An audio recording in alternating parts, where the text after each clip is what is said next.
Good morning, नमस्कार and जय हिंद। मैं शशांक आपके लेकर आया हूँ 16th ऑफ जून के द हिंदू, इंडियन एक्सप्रेस और डाउन टू अर्थ के current affairs. So let's get started. So I welcome you all to our YouTube channel which is Swami Vivekananda institute. सो देखते हैं हमारे आज के टॉपिक्स क्या क्या होने वाले हैं।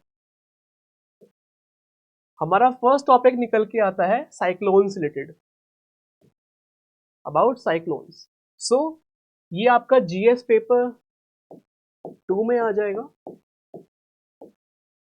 सॉरी, जीएस तो नहीं, जीएस आपका 1 में आ जाएगा विच इज ज्योग्राफी, और जीएस 3 में भी आ जाएगा आपका। ठीक है, सो देखते हैं न्यूज क्या आ रही है। न्यूज आ रही है कि strong winds batter Gujarat as cyclone makes a landfall. So Gujarat के रीजन में जो साइक्लोन है उसने अपना लैंडफॉल किया है। लैंडफॉल क्या होता है कि जब भी साइक्लोन ओशियनिक रीजन से जब लैंड पे जाता है तो उसको बोलते हैं लैंडफॉल। ठीक है, नाउ बात हो रही है साइक्लोन्स की। सो हमें बेसिक मालूम होना चाहिए साइक्लोन का क्या होता है। सो साइक्लोन जो है बेसिकली ये एक लो प्रेशर सिस्टम है। ठीक है, जहां पे कि ये फॉर्म होता है over the warm waters region, पहली चीज। दूसरी चीज, a high temperature anywhere means the existence of low pressure. जाहिर सी बात है, कहीं पे भी अगर हाई टेम्परेचर होगा तो वहां पे क्या होगा, वहां पे एग्जिस्टेंस ऑफ लो प्रेशर भी होगा। ठीक है, now and low pressure means a high pressure winds. ठीक है, जहां पे लो प्रेशर होगा वहां पे हाई प्रेशर की विंड्स भी बन सकती हैं। ठीक है, और देखा जा रहा है कि जो अरेबियन सी का रीजन है ना, जो अरेबियन सी का रीजन है वहां पे अभी कुछ सालों से यहाँ पे बहुत ज्यादा हीटिंग देखी गई है। यहाँ पे इंक्रीज इन टेम्परेचर देखा गया है।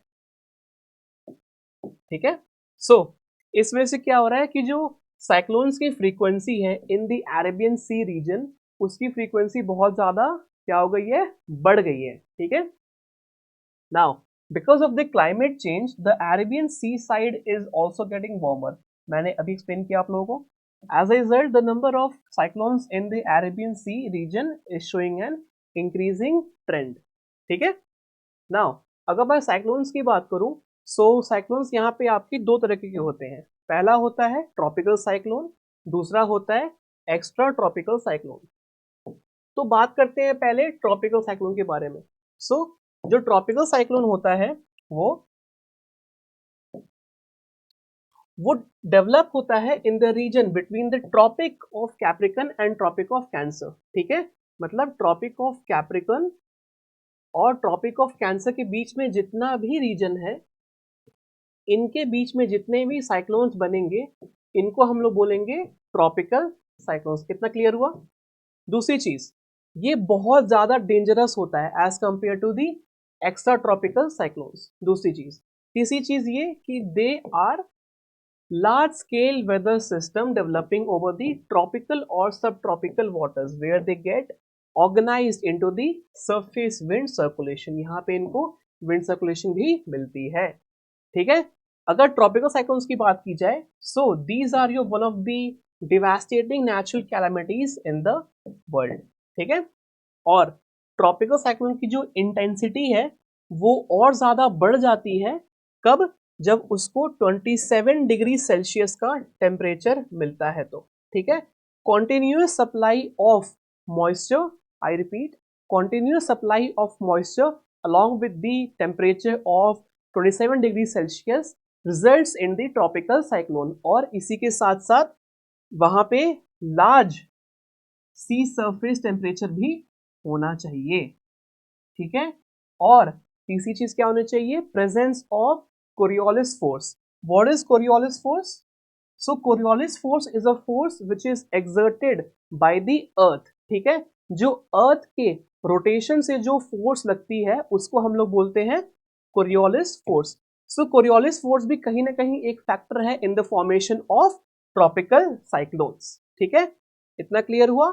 अगर मैं बात करूं एक्स्ट्रा ट्रॉपिकल साइक्लोन्स के बारे में, सो ये आपके साइक्लोन्स ऐसे होते हैं जो कि टेम्परेट रीजन में बनते हैं, ठीक है, and high latitude regions, though they are known to originate in the polar region. होता क्या है कि यहाँ पे फ्रंट की फॉर्मेशन होती है, ठीक है,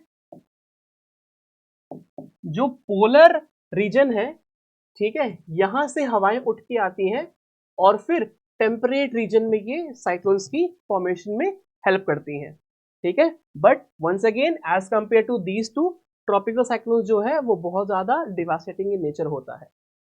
इतना क्लियर है? To take a screenshot.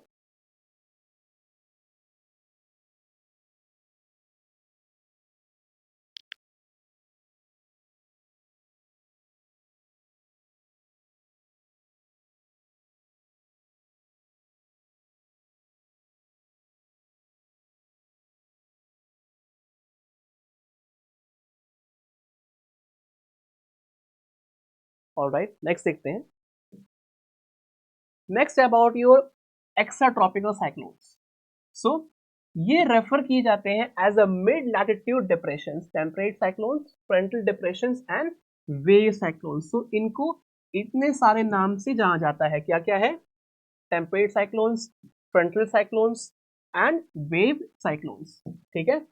Now अगर बात करूं ये एक्टिव कहां होते हैं, these are active above the mid latitudinal region between 35 degree latitude and 65 degree latitude. So इन दोनों के बीच में जितने भी साइक्लोन्स के फॉर्मेशन होंगे उनको हम लोग बोलेंगे these are your wave cyclones और these are your extra tropical cyclones. ना क्लियर है? ठीक है, नेक्स्ट देखते हैं। In the both hemisphere, in the northern hemisphere and in the southern hemisphere. क्या मतलब हुआ? अर्थ के दो हिस्से होते हैं ना, ये इक्वेटर हो गया, ये आपका हो गया नॉर्दर्न हेमिस्फीयर, ये हो गया सदर्न हेमिस्फीयर। सो दोनों हेमिस्फीयर्स में 35 टू 65 डिग्री के बीच में जितने भी साइक्लोन्स होंगे वो सारे एक्स्ट्रा ट्रॉपिकल साइक्लोन्स कहे जाएंगे।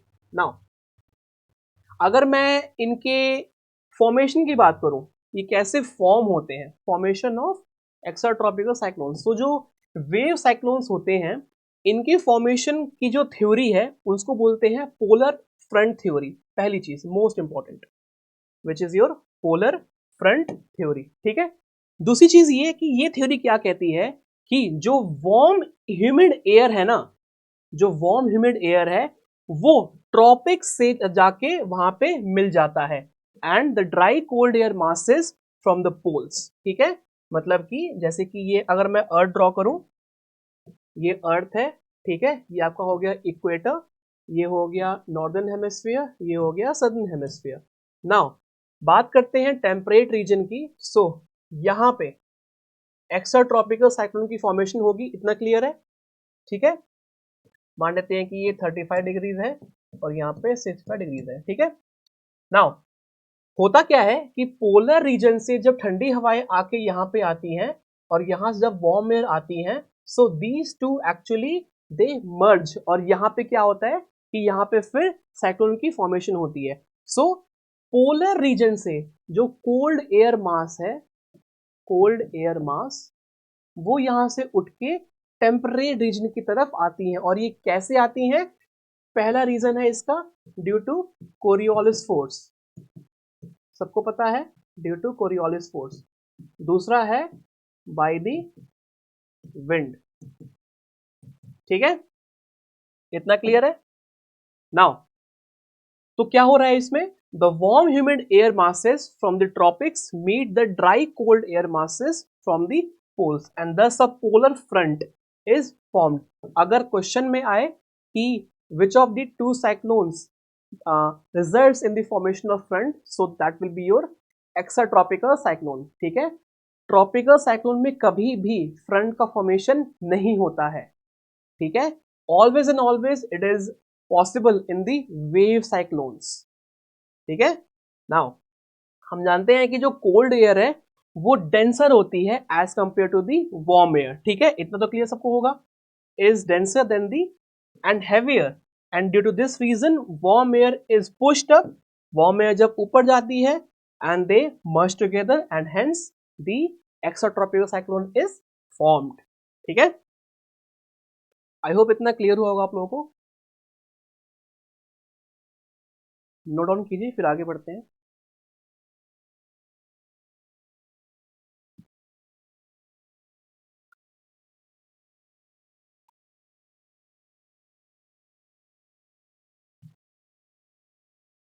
ठीक है, नेक्स्ट 16th फाइनेंस कमीशन, ये आपका जीएस पेपर 2 से लिंक होता है, इंडियन पॉलिटी।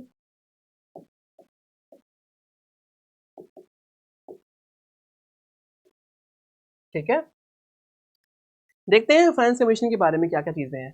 जो फाइनेंस कमीशन है, पहली बात इसका जिक्र इंडियन कॉन्स्टिट्यूशन में किया हुआ है एज पर आर्टिकल 280। ठीक है, आर्टिकल 280।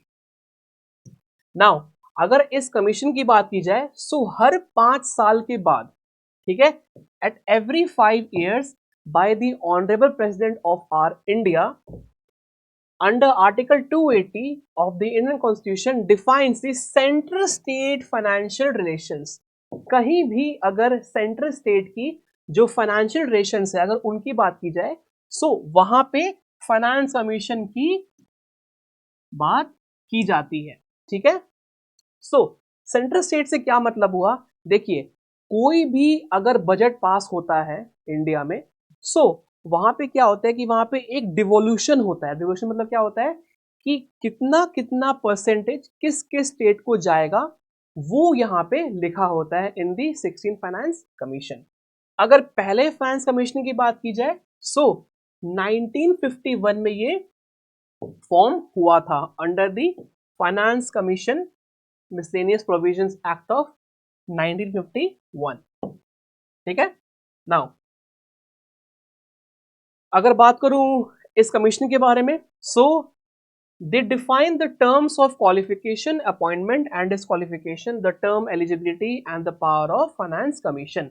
यहाँ पे जितने भी इंडिविजुअल्स होते हैं जो कि इनमें इन्वॉल्व होते हैं, इन सबके पास ये क्वालिफिकेशन होनी चाहिए। और as per the constitution the commission consist of one chairman and 4 other members। ठीक है, 4 other members।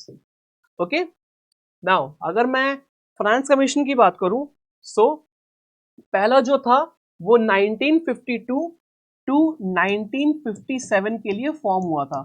मैंने बताया कि ये 5 साल तक के लिए फॉलो होता है। ठीक है, 5 years तक के लिए पहला फाइनेंस कमीशन फॉर्म हुआ था under the chairmanship of KC निगोय। ठीक है, नाउ अगर फिलहाल की बात करें, जो अभी करंट फाइनेंस कमीशन चल रहा है, इसको बोलते हैं 15th finance commission. 15th finance commission अभी चल रहा है, जो कि फॉर्म हुआ था 2021 में, और कब तक के लिए होगा, टिल 2026। ठीक है, और चेयरमैनशिप कौन है इनकी चेयरमैनशिप है एनके सिंह के पास। ये सब इंपॉर्टेंट है। ठीक है, और जैसे कि मैंने बताया कि आर्टिकल 280 में इसके बारे में दिया गया है। ठीक है, और कौन से पार्ट में आता है, ये पार्ट 12th में आता है आपका, part 12th of the Indian constitution. ठीक है, और अगर बात करूं इस कमीशन के बारे में, this is a quasi judicial body. क्या मतलब होता है इसका, मतलब कि it has the power of court. ठीक है, फाइनेंस कमीशन के बारे में बात करूं, this is a quasi judicial body, मतलब कि ये अपना डिसीजंस दे सकते हैं on the basis of their findings. ठीक है, नाउ मेंबर्स की बात की जाए, 1 चेयरमैन प्लस 4 अदर मेंबर्स। ठीक है, और यहाँ पे जो मेंबर्स होते हैं, यहाँ पे हाई कोर्ट के जज भी होते हैं, मोस्ट इंपॉर्टेंट। ठीक है, और ये जो कमीशन अपॉइंट की जाती है, ये अपॉइंट की जाती है bye the honourable president of India. ठीक है, नाउ अगर क्वालिफिकेशंस की बात की जाए, so the Indian parliament decides the qualification that whether the particular person is eligible to be the part of finance commission or not. ठीक है. Now अगर टेन्योर की बात की जाए कि कितने साल तक ये चेयरपर्सन और ये जितने भी मेंबर्स हैं ये अपॉइंट होंगे, सो ये सब प्रेसिडेंट के हाथ में है. ठीक है. So president specifies the tenure of finance commission members. और अगर इनके रीअपॉइंटमेंट की बात की जाए, that whether these members are eligible to be reappointed और नॉट, सो यस, इनका रीअपॉइंटमेंट भी होता है. ठीक है, इतना क्लियर है. Powers of a civil court, जैसे कि बताया कि since this is a quasi judicial body, so इसके पास सिविल कोर्ट की पावर है. एज पर what? As per your civil code procedure 1908. ठीक है. As per this is a quasi judicial body जो कि फाइनेंस कमीशन है. ठीक है. और इसीलिए ये आपका कोई भी सिविल कोर्ट की पावर को होल्ड करता है. ठीक है. अगर इतना क्लियर है तो नोट इट डाउन.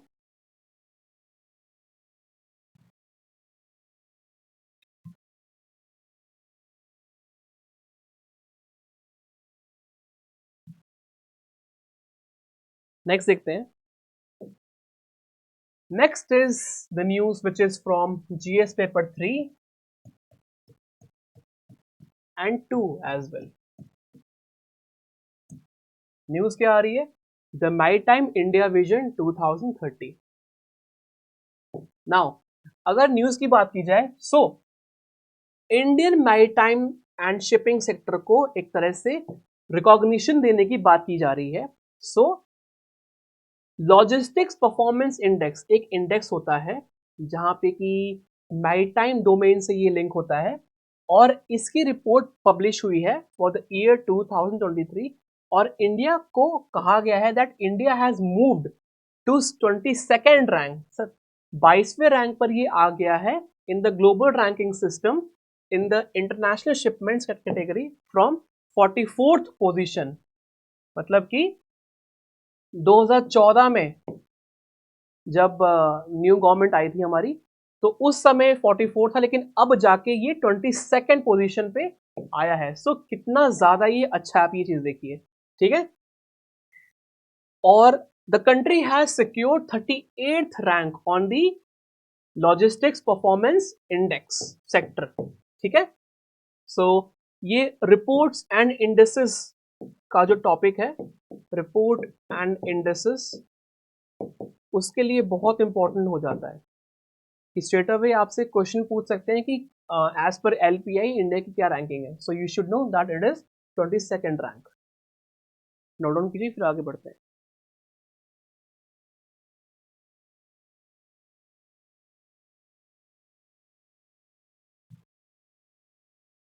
ठीक है, नेक्स्ट पढ़ते हैं.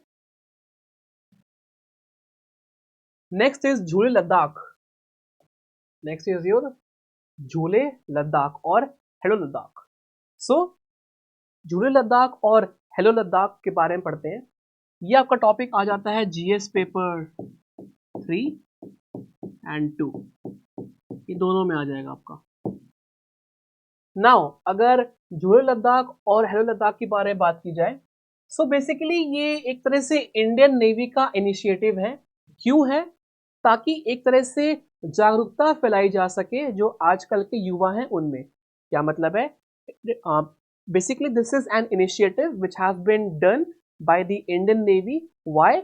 इन order to increase and spread the awareness among the youth to join the Indian navy. ठीक है. सो ये मतलब हुआ इसका. Indian Navy is conducting an outreach program called Jhule Ladakh to increase awareness about Navy in the Ladakh region. ठीक है, and engage with the youth and civil society. ठीक है. अगर इसके ऑब्जेक्टिव्स की बात की जाए, सो Right now, this is celebrating, and we are celebrating 75 years of Indian independence. पहली चीज. दूसरी चीज ये कि अवेयरनेस जब एक बार हो जाएगी, then it will drive at schools, colleges and other careers aspects. ठीक है. और यहाँ पे जो इंडियन नेवी का जितना भी यहाँ पे अपॉर्चुनिटीज है, उन सबको एक तरह से स्प्रेड करने की बात की जा रही है. ठीक है. And this will motivate youth to join the Indian Navy as well. Okay? और यहाँ पे वुमेन फोर्सेस का भी यहाँ पे इनको दिखाया गया है, showcasing women officers and spouses as part of the नारी शक्ति इनिशिएटिव. ठीक है. जो भी वुमेन ऑफिसर्स हैं इंडियन नेवी में, उनको भी यहाँ पे आउटकास्ट किया गया है, ताकि एक तरह से सोर्स ऑफ मोटिवेशन लाया जा सके इन द यूथ कि हाँ देखिए, जो हम लोगों की जो नारी शक्ति है भारत की, वो भी इंडियन नेवी फोर्सेस में आ रही हैं, तो यूथ को भी आना चाहिए. ठीक है. सो अगर क्वेश्चन आए व्हाट इज जोड़े लद्दाख, सो this is an initiative by the Indian navy. ठीक है. Bye the Indian navy. Note करिए, फिर आगे बढ़ते हैं.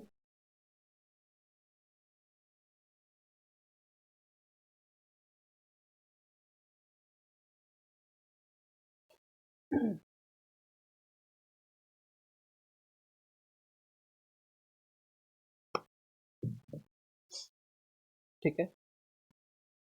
नेक्स्ट है विंड एनर्जी इन इंडिया.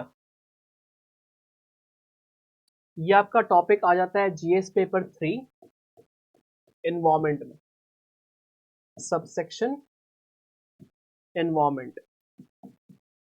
ठीक है. अगर बात की जाए 15 जून की, मतलब कि इस दिन क्या हुआ था, इस दिन आपका ग्लोबल विंड डे था. Global wind day. पहली चीज, the ministry of new and renewable energy in India organized a day-long event in New Delhi to celebrate the success of wind energy adoption and explore its future potential in India. ठीक है. तो पहली news क्या है हमारी कि 15 जून को global wind day मनाया जाता है. इतना क्लियर है. दूसरी चीज, जो ये अभी अभी इवेंट हुआ, यहाँ पे इंडिया का स्टेटस दिखाया गया है विंड एनर्जी में, जो क्या है, जो कि India ranks at 4th position. India चौथे स्थान पर है इन द वर्ल्ड. वर्ल्ड की बात हो रही है यहाँ पे. ठीक है. India is at 4th position in the wind power capacity. पहली चीज. दूसरी चीज ये कि India currently has 4 gigawatt of prospective projects in the wind energy. ठीक है. मतलब कि अभी और भी इसके प्रोजेक्ट्स होने वाले हैं. सो उन सबको मिलाकर ये 4 गीगावाट की एनर्जी को प्रोड्यूस करने के लिए सक्षम है. तीसरी चीज ये कि India has the potential of 60 gigawatts of wind. मतलब कि अभी तो इतना प्रोग्रेस में है ही, लेकिन इन फ्यूचर 60 गीगावाट भी हो सकता है by the development and by investment. ठीक है. तो 60 गीगावाट एनर्जी जो पोटेंशियल है इंडिया के पास, वो इसको हार्नेस भी कर सकते हैं. और अगर इंडिया की स्टेट की बात की जाए, so Tamil Nadu is the state which has the largest capacity to produce and to harness the wind energy. क्यों? बिकॉज ये कोस्टल रीजन में प्रेजेंट है. Coastal region. और हम लोग जानते हैं कि जितने भी कोस्टल रीजन्स में स्टेट हैं, वो सारे के सारे वहां पे विंड वहां पे बहुत ज्यादा आती है, and by virtue of which they can harness the wind energy. ठीक है. आई होप इतना क्लियर हुआ होगा. नोट करिए, फिर आगे बढ़ते हैं.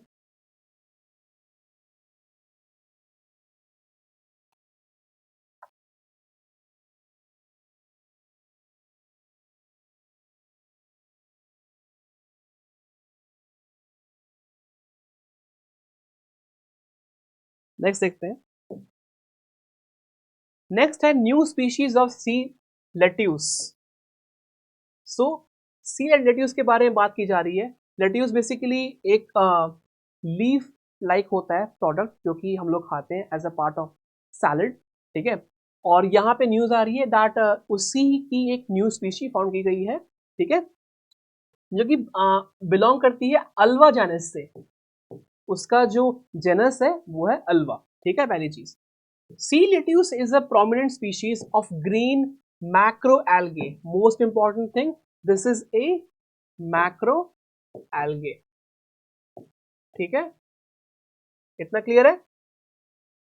और ये वाइडली स्कैटर है across the vast Baltic sea region, यहां मैंने दिया भी हुआ है, देखिए।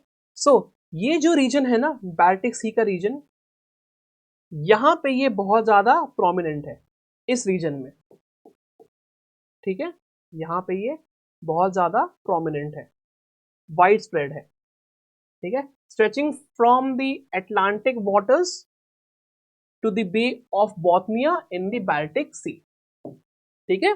सो न्यू स्पीशी का फॉर्म यहाँ पे फाउंड किया गया है which is called as genus Ulva, ठीक है, ये जेनस अल्वा से लिंक है। और यहाँ पे जो सी लेट्यूस है ये बेसिकली एक माइक्रो एल्गे है, ठीक है, इतना क्लियर हुआ। आगे बढ़ते हैं। Next is your transcranial magnetic stimulation. Transcranial magnetic stimulation, ये आपका आ जाता है GS paper 3, GS3 science and tech, ठीक है। सो अगर इसके बारे में बात की जाए, सो बेसिकली ये एक प्रोसेस है, ठीक है, जहां पे कि जो भी डिप्रेस्ड माइंड्स हैं उनको यहाँ पे ट्रीट किया जाता है, ठीक है। नाउ इसमें होता क्या है कि यहाँ पे मैग्नेटिक पल्सेस का यूज करके, ठीक है, स्कैल्प में जो ऐसे ऐसे होते हैं ना पॉइंटर्स, और इनसे फिर वायर्स जुड़ी होती हैं, है ना, ऐसे कुछ होता है करके, और ये ऐसे क्लोज होता है, और ये कैप टाइप का होता है जो कि यहाँ पे लगा जाता है on the scalp region. Now ये जो है चीजें, सो यहां से क्या होता है, यहां से मैग्नेटिक पल्सेस यहां से निकलती हैं and it goes to the brain directly, ठीक है, and once it stimulates the brain, वहां पे जाके इट फंक्शंस प्रॉपरली, ठीक है। और ये भी दिखाया गया है कि it has shown effect in the reversing brain changes and providing rapid relief to severely depressed patients who have not responded to standard treatments। मतलब कि जो स्टैंडर्ड ट्रीटमेंट से ठीक नहीं हो पा रहे हैं उनके लिए यहाँ पे ये जो ट्रांसक्रैनियल मैग्नेटिक स्टिमुलेशन है उसको यूज करके यहाँ पे इनको ठीक किया जाता है, ठीक है। सो अगर क्वेश्चन आए कि what is the transcranial magnetic stimulation, so this is a process where the depressed minds are being treated, ठीक है, क्लियर है। आगे बढ़ते हैं। Saturn's moon Enceladus, सैटर्न का मून है विच इज एनसेलाडस, इतना पता होना चाहिए। तो वहां पे फाइंड किया गया है कि phosphorus, phosphorus this is an element. So phosphorus को यहां पे देखा गया है। अब फॉस्फोरस का क्या मतलब होता है, फॉस्फोरस का मतलब ये होता है कि वहां पे लाइफ प्रेजेंट है। क्यों? क्योंकि डीएनए, अगर हम बात करें डीएनए की, अगर हम लोग डीएनए की बात करें, सो डीएनए के फ्रैगमेंट्स में यहाँ पे फॉस्फोरस प्रेजेंट होता है। अगर इसकी बात करें सो यहाँ पे फॉस्फोरस प्रेजेंट होता है, और अगर फॉस्फोरस प्रेजेंट है मतलब कि वहां पे लाइफ की, वहां पे जो पॉसिबिलिटी है वो इंक्रीज हो जाती है, ठीक है, क्लियर है। सो phosphorus is a crucial building block for DNA and is essential for life as we know it, ठीक है। सो दो चीजें, पहली चीज सैटर्न का मून का नाम क्या है, दिस इज एनसेलाडस, जो कि स्मॉल मून है सैटर्न का। दूसरी चीज ये क्या फाइंड किया गया है, phosphorus has been found over here and this is a basically a crucial building body for the DNA to represent the life over there, ठीक है, क्लियर है इतना। नेक्स्ट देखते हैं।